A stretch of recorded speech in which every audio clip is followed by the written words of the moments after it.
Hi, welcome. Enjoy the content, subscribe, and turn on notifications.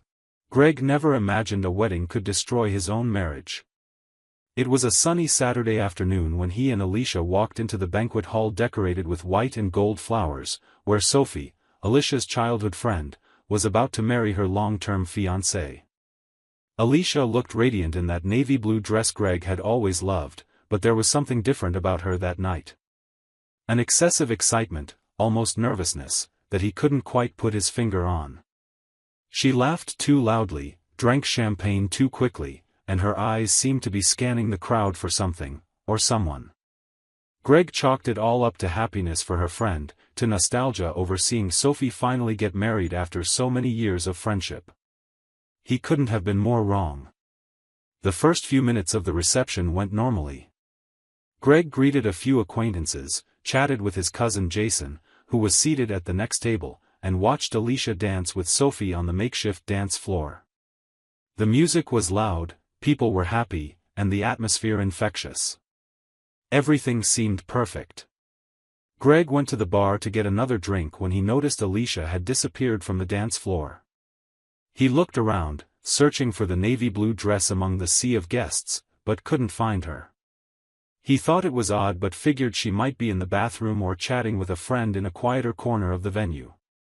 10 minutes passed. Then 20. Greg started to get restless.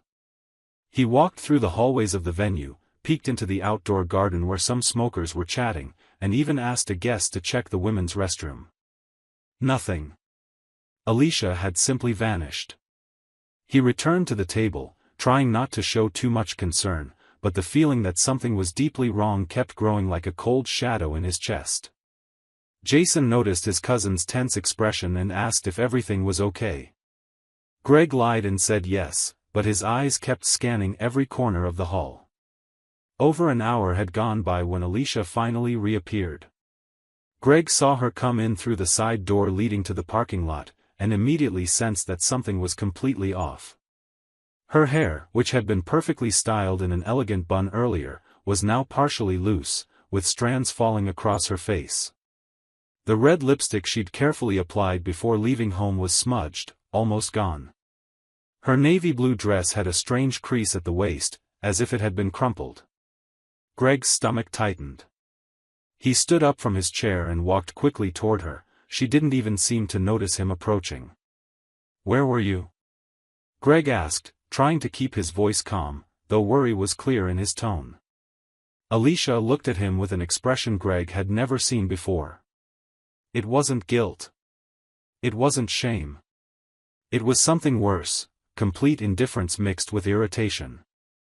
She sighed as if he were a nuisance, as if his legitimate question were an absurd invasion of her privacy. "Leave me alone. I'm living my life. You don't control me." The words came out cold and sharp, hitting Greg like a punch to the gut. He stood frozen there in the middle of the reception hall as Alicia simply walked past him and headed straight to the bar to order another drink. The harshness in her voice, the total lack of consideration, it was completely foreign to the relationship they'd always shared. Greg was still trying to process what had just happened when Jason appeared beside him, holding his phone with slightly trembling hands. "Man, I need to show you something." His cousin's voice was hesitant, weighed down by something Greg couldn't identify. He took the phone and looked at the screen. The image he saw made the world around him slow to a crawl. It was a photo taken in the venue's parking lot, partially lit by yellowish streetlights. Alicia was leaning against a dark car, and a man Greg had never seen before was kissing her deeply. His hands were on her waist, and her arms were wrapped around his neck. The photo was clear enough to leave no doubt. There was no denying it, no misinterpreting it. It was Alicia, his wife, kissing another man while he'd been frantically searching for her inside the reception hall. Greg handed the phone back to Jason without saying a word. He couldn't speak. He couldn't think straight. Anger started rising like hot lava through his veins, but something stronger held him in place, the awareness that they were at Sophie's wedding, and causing a scene would ruin the celebration for Alicia's friend. So Greg did something that took every ounce of his willpower. He held himself together. He took a deep breath, clenched his fists until his knuckles turned white, and decided to wait. But the night had changed completely. Every laugh from Alicia, every move she made on the dance floor, every time she chatted animatedly with other guests, it all now seemed like a grotesque farce. She was acting as if nothing had happened, as if she hadn't just betrayed 7 years of their relationship in a dimly lit parking lot. The rest of the reception was silent torture. Greg stayed at the table, watching Alicia from a distance. She danced, drank, laughed, took photos with Sophie. Not once did she show any sign of guilt or regret. It was as if Greg were invisible, as if their marriage meant nothing. When the party finally ended and guests began to say their goodbyes, Alicia came up to Greg with a smile on her lips, completely unaware of the silent storm he carried inside. "Ready to go?" she asked, as if everything were perfectly normal. Greg just nodded and walked toward the car. The drive home was in complete silence. Greg gripped the steering wheel so tightly his fingers ached. Alicia, seemingly oblivious, or indifferent, to the palpable tension in the car, tried to start a conversation. The party was beautiful, wasn't it? Sophie was so happy. I loved the flowers, and the cake was perfect. Did you see how? Greg didn't respond. Not a word. He just kept driving, eyes fixed on the road, jaw clenched tight. Alicia eventually gave up and leaned her head against the window, falling asleep before they even reached home. Greg glanced at her sleeping so peacefully and felt a mix of anger and sadness he'd never experienced before. The next morning, Greg woke before dawn. Alicia was still sleeping deeply, probably because of all the drinking the night before. He went to the living room and grabbed the laptop they shared. His hands trembled slightly as he opened the browser and logged into Alicia's email, whose password he knew because there had never been secrets between them. Or so he'd believed. Her inbox was full of ordinary messages, newsletters, purchase confirmations. But Greg knew that if something was hidden, it would be in another folder. He clicked on Sent Mail and started scrolling. At first, nothing unusual. Then he saw a name that kept repeating, Brett. Greg clicked on the first message and started reading. What he found was worse than he'd imagined. These weren't just casual messages. They were intimate conversations, loaded with sexual innuendo, plans for meetups, and clear indications this wasn't the first time. Brett was the bartender at the club where Sophie had held her bachelorette party 2 weeks earlier. Alicia and Brett had met there, exchanged numbers, and had since met up 3 times. 3 times she'd lied about where she was. 3 times she'd betrayed Greg's trust without a shred of remorse. The messages were explicit, detailed, and made it clear Alicia was emotionally invested. She wrote about how Brett made her feel alive again, how her marriage to Greg had become boring and predictable. But what shocked Greg even more was something even crueler. In one of the messages, Alicia described Greg to Brett in a way that made his heart sink. She called him controlling, possessive, even emotionally abusive. All lies. Elaborate lies to justify her betrayal and make Brett believe she was a victim seeking refuge in the arms of a savior. Greg felt sick. Not only had she physically cheated on him, but she was destroying his reputation with ridiculous lies just to win her lover's sympathy. He took screenshots of all the conversations, saved them in a separate folder, and closed the laptop carefully so as not to make a sound. Greg returned to the bedroom and looked at Alicia, still asleep. She looked so peaceful, so innocent under the covers. But now he knew the truth. He knew who she really was behind the mask of the devoted wife. He didn't wake her up right away.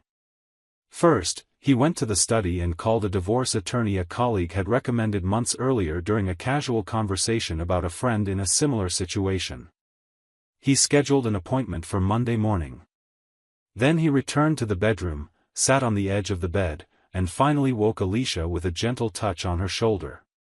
She opened her eyes slowly, still drowsy, and took a few seconds to focus on Greg's face. "What time is it?" she mumbled, rubbing her eyes. Greg didn't answer the question. Instead, he simply took the laptop he'd brought with him and placed it open on her lap, showing the exact conversation between her and Brett. Alicia took a few seconds to process what she was seeing. When she understood, her face went pale instantly. She tried to close the laptop, but Greg held it firmly. "No. You're going to look. You're going to face what you did."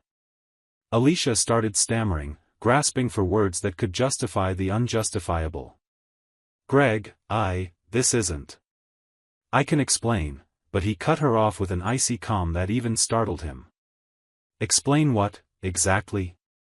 "Explain how you spent the last few weeks getting involved with a bartender while I worked to pay our bills?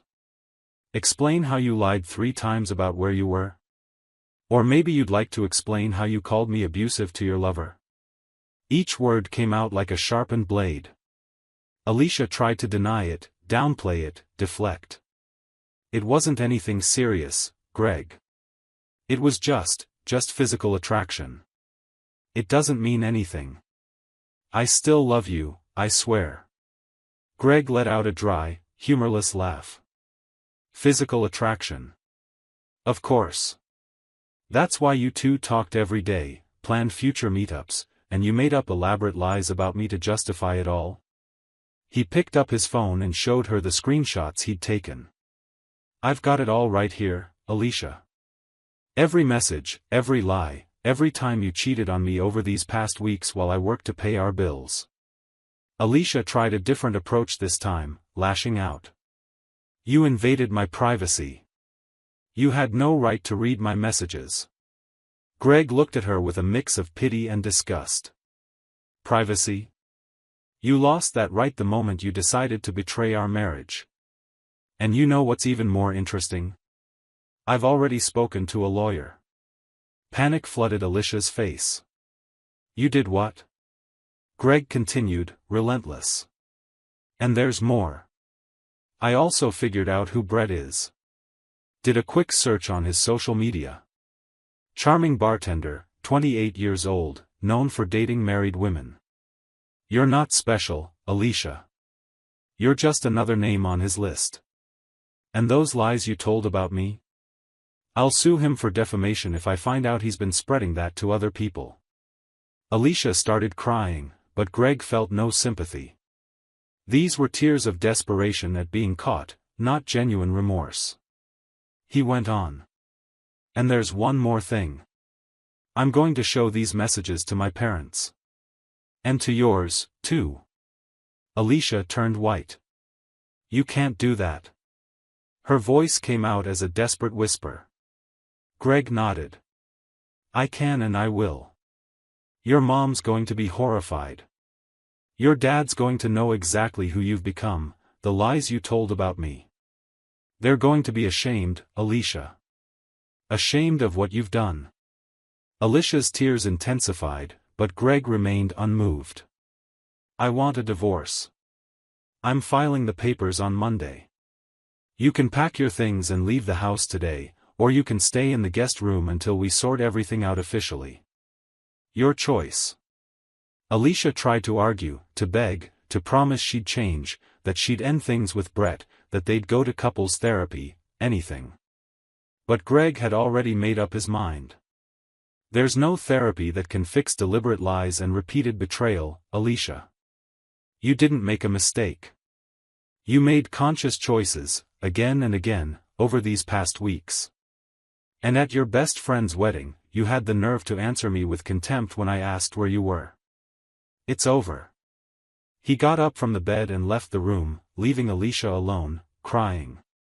Greg went to the kitchen, brewed a strong cup of coffee, and for the first time in many hours, felt a strange sense of relief. The truth had been exposed. No more masks. No more lies. In the weeks that followed, the divorce process began. Greg kept his word and showed the evidence to both families. Alicia's parents reacted exactly as he'd predicted: shock, disappointment, and shame. Her mother cried when she read the messages, especially the parts where Alicia lied about Greg being abusive. Her father, a man of few words, simply told Greg he had the family's full support and that Alicia needed to face the consequences of her choices. Without her own family's backing and with irrefutable proof of the messages, she had little bargaining power. Greg's attorney was relentless, using every message and documented lie to build a solid case. Alicia eventually accepted a settlement that gave her far less than she'd hoped for. The house stayed with Greg, along with most of their assets. She left with some clothes, a few pieces of furniture, and a ruined reputation. News of the affair spread quickly through their social circle. Jason, still shaken by what he'd witnessed at the wedding, ended up mentioning the photo to a few close acquaintances. Alicia tried playing the victim on social media, posting vague messages about rushed judgments and untold sides of the story.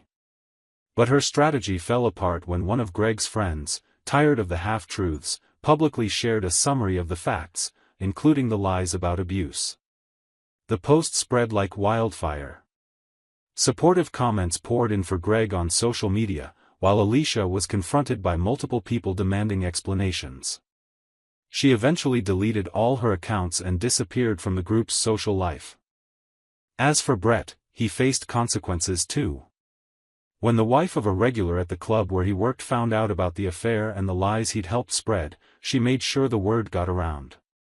The club's manager, worried about the venue's reputation, fired Brett 2 weeks later. He tried to sue for wrongful termination, but without concrete evidence and with his own reputation tarnished, the case never moved forward. Brett vanished from social media and, according to rumors, moved to another city. 8 months had passed since that fateful night at Sophie's wedding. Greg was unrecognizable. He'd moved into a modern downtown apartment, one he'd chosen and decorated entirely on his own for the first time in years. Work, once just an obligation, had become a healthy outlet. He'd earned a promotion after leading an important project and, with his higher salary, started taking weekend trips to places he'd always wanted to visit but never suggested while married. On one of those trips, during a weekend in a coastal town, he met Renee, an independent photographer with a genuine smile and a worldview that captivated him from the very first moment. They started talking regularly, and while Greg wasn't ready to fully commit yet, he felt hope again. Alicia, on the other hand, hadn't been so lucky. She tried getting back together with Brett a few weeks after the divorce was finalized, but he publicly rejected her in a cold message that made it clear she'd only ever been a temporary distraction. Without Greg's financial support and with her reputation in ruins, Alicia was let go from the job she'd held for 3 years. The company cited cost-cutting, but Greg heard from one of her former colleagues that the real reason was Alicia's frequent absences. She'd been spending afternoons in bars, trying to forget the mess she'd made of her life. With no options left, she moved back in with her parents, who took her in with a mix of compassion and disappointment. She found a job at a department store, earning less than half what she used to, and spent her days in a monotonous routine that only reinforced everything she'd lost. It was on an ordinary Tuesday morning that Greg and Alicia ran into each other by chance. Greg was at a supermarket near his office, buying ingredients for the dinner he planned to make that night. He was distracted, comparing pasta prices, when he heard a familiar voice call his name. He turned and saw Alicia standing a few feet away, holding a shopping basket with only a few items inside. She looked visibly different. Her once well-groomed hair was dull and pulled into a messy ponytail. Her clothes were simple, lacking the style she used to have. But what struck Greg most were her eyes. They looked tired, dim, missing the spark he remembered from their early years together. "Greg," she said again, taking a hesitant step toward him. "How are you?" Her voice carried a mix of nervousness and hope, as if this brief, casual conversation might somehow fix what was beyond repair. Greg looked at her for a long moment, processing the situation. There was no anger in his chest, no burning resentment. Just a calm indifference, almost liberating.